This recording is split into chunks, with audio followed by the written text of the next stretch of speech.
Bueno, los saludo a todas, todos, todes a esta entrevista o conversación con Andrés Felipe Solano de la serie de video podcasts titulada Studierende lesen spanischsprachige Gegenwartsliteraturen del Instituto de Lenguas Romances de la Universidad Libre de Berlín, de la Embajada de España en Alemania y del Instituto Cervantes en Berlín. Me acompaña Andrés Felipe Solano, escritor colombiano, nacido en 1977 en Bogotá, que estudió también en Bogotá literatura hispánica en la Universidad de los Andes. Ha trabajado como periodista tanto en Colombia como en Corea, en la radio y también en los medios impresos. Y ha publicado varios libros. Entre esos tres novelas, su primera novela, Sálvame Joe Luis, que lo publicó Alfaguara en el 2007. Después salió Los Hermanos Cuervo, también en Alfaguara, en el 2012. Y su última novela se llama Cementerios de Neón y salió en Tusquets en el 2017. Ha escrito varios cuentos, pero también ha publicado dos libros de crónicas o diarios, es decir, de textos, libros no ficcionales. El primero, un diario de un experimento del autor viviendo con el salario mínimo en Medellín por un tiempo, que se titula Salario Mínimo, Vivir con Nada, salió en Tusquets en el 2015. Y después Corea, Apuntes desde la cuerda floja, que salió primero en una edición de la Universidad Diego Portales en el 2015 y después fue publicada en, en el 2016 por Planeta. Ha recibido varios premios y reconocimientos. Uno de ellos, el Premio de Biblioteca de Narrativa Colombiana de la Universidad de AFIT en el 2016. Y así fue incluido por la revista Granta entre The Best of Young Spanish Language Novelists. Y también trabaja como jurado en premios en Colombia y en Corea. Muchas gracias, Andrés Felipe, por aceptar esta invitación. A ti, Camilo. Gracias. Y quisiera comenzar esta discusión contigo con una cita de tu diario Corea, Apuntes desde la cuerda floja. Tal vez sí podrías leernos la cita, por favor. Ok, vale. Mis recuerdos son solo posibles si los visito a través de la escritura. Solo de esa forma salen del cementerio, adquieren formas más o menos definidas. Quisiera visitarlos de una manera más natural, pero los recuerdos que no logro asir en palabras regresan al mundo de los muertos y me aterra que se queden ahí para siempre. Supongo que escribir no es otra cosa que un acto de resurrección. Escribir es resucitar el pasado, el mío, el de los otros. Por otro lado, me pregunto si acaso escribía antes de escribir, si a los 5 años, cuando abrí la puerta de mis padres mientras tenían sexo, estaba escribiendo sin saberlo. O si hace un rato, en esta tarde, con el invierno a tiro de piedra, cuando fui a ver una vieja película de John Huston en un cine de Yonno, lo hice porque quería hacerlo o solo porque deseaba escribir sobre ir a ver una vieja película de John Huston en un cine del centro de Seúl. Me pregunto si mis elecciones son sinceras o se tratan de movidas sucias para interesarme en algo al punto de necesitar escribir sobre ese algo, si parten de una muy egoísta conjura contra la bulia. Todo puede entrar ahí. Mis trabajos, mis artículos, las 2 novelas que he publicado, la que planeo, mis viajes, mi matrimonio con una asiática, hasta mis idas al supermercado. En ese caso, otro es el que vive y yo solo traduzco. Muchas gracias. O sea, quería comenzar esta conversación contigo con esa cita porque pienso que en ella está o se expresa ya algo que se puede ver en toda tu obra, desde tu primera novela, pasando por los cuentos hasta llegar a la última novela y en los diarios. Y es ese pensar en los otros y en ti mismo, o la escritura como escribir sobre ti mismo, pero al mismo tiempo escribir sobre otro. En Los Hermanos Cuervo, por ejemplo, hablas de tu pasado bartolino en el colegio San Bartolomé La Merced en Bogotá, pero también sobre la historia del ciclismo colombiano, tratando de entrecruzar lo que es tu propio pasado, la autobiografía, pero al mismo tiempo una historia nacional en eso. Lo mismo pasa en Cementerios de Neón, por ejemplo, con esa especie de, mm, de novela investigativa sobre la historia de Colombia y su participación en la Guerra de Corea, pero también se nota un tono muy personal que se está expresando, es decir, la historia de los otros, también Corea, pero la historia de esos otros que es Colombia y tu misma escritura. O en Salario Mínimo, ese deseo de venir otro, de cierta forma, de ponerte en el papel de los otros, trabajar como otro y así poder encontrar de cierta forma un folio de reflexión sobre tu vida misma o en tu primera novela, ese personaje que tiene muchos tintes tuyos y ciertos datos que recuerdan un poco a tu misma biografía, el haber sido periodista de una revista que para mí se puede relacionar mucho con cuando trabajaste en la revista Soho. No sé qué piensas de eso, si realmente mi intuición de lector encuentra algún eco en tu posición como autor. Pues mira, yo, empezando porque soy malo para abordar mi propia escritura, pero después de, no sé, 5 o 6 libros, porque ahora va a salir otro, me doy cuenta que hay una figura que se repite y que yo creo que explica un poco mis intereses o mis búsquedas, y es la figura del impostor o del espía o de la persona que lleva una doble vida. Eh, que incluso en los pocos cuentos que he escrito, y 2 o 3 se repite un personaje que es un detective, ese detective también podría entrar en esa categoría.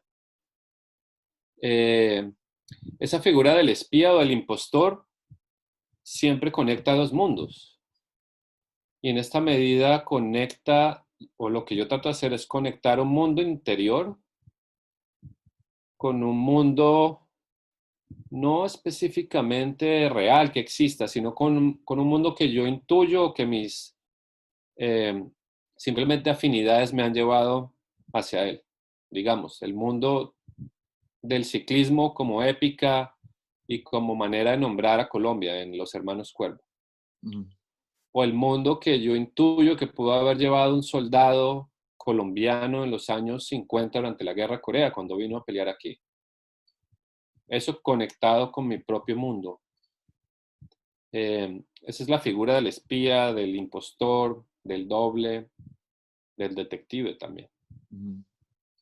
Y además, y un poco conectando con lo que leíamos ahora, también porque pienso que el escritor, o yo me siento como un escritor, eh, como una especie de medium, ¿sabes? Alguien que está entre dos mundos y que trata de traer un mundo al otro indistintamente, o de conectarlos de alguna forma. Y eso es, pues, se hace al escribir, o lo siento que lo hago al escribir. Sin tratar de referirme ahora a figuras canónicas, pero noto que hay algo, y lo mencionaste ahorita cuando estaba respondiendo, hay algo de cierta forma borgiano en tus textos, y es esa figura de lo detectivesco, eso de tratar de encontrar o la literatura como búsqueda.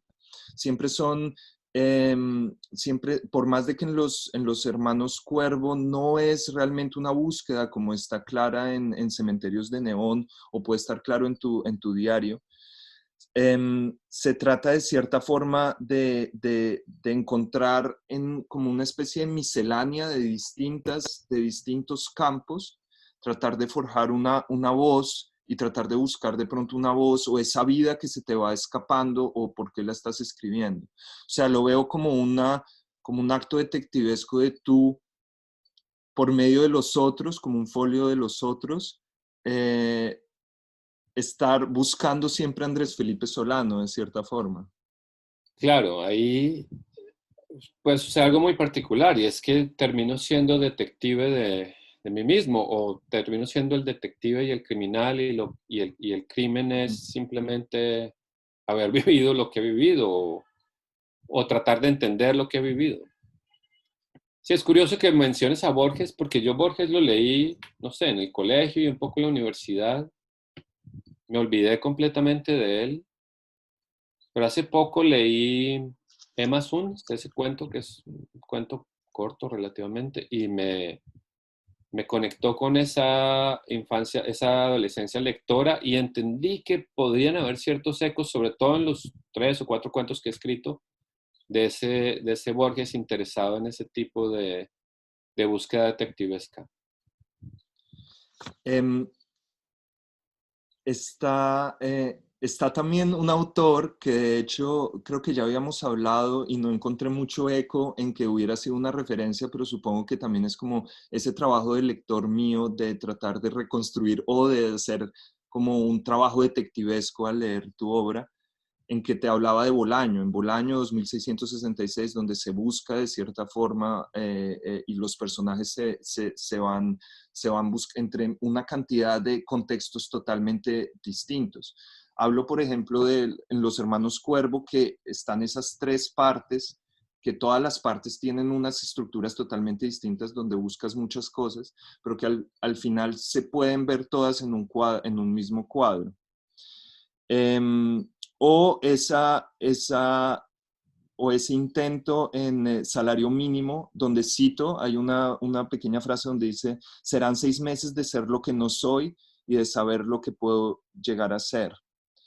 Em, Tal vez ahí estaba también lo borgiano, encontrar en esa escritura súper distinta, de pronto en la tradición china, en cualquier cosa, un signo que está muy cerca.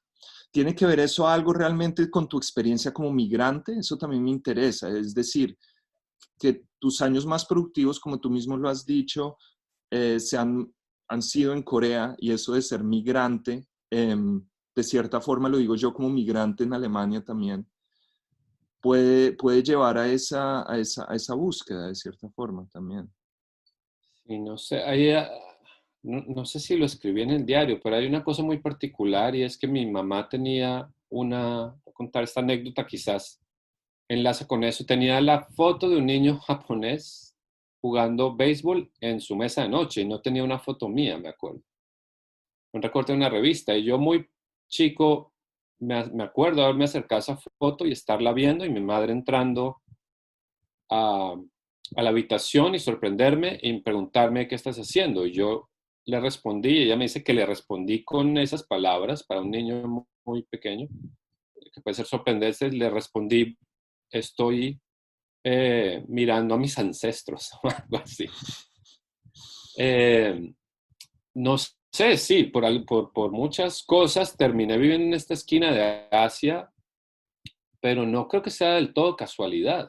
Mm, Porque incluso una de las lecturas también más importantes en la universidad fueron algunas cosas relacionadas con Japón, de Corea, después me he enterado muchas otras cosas. En el momento en que vine no sabía mucho, debo admitirlo.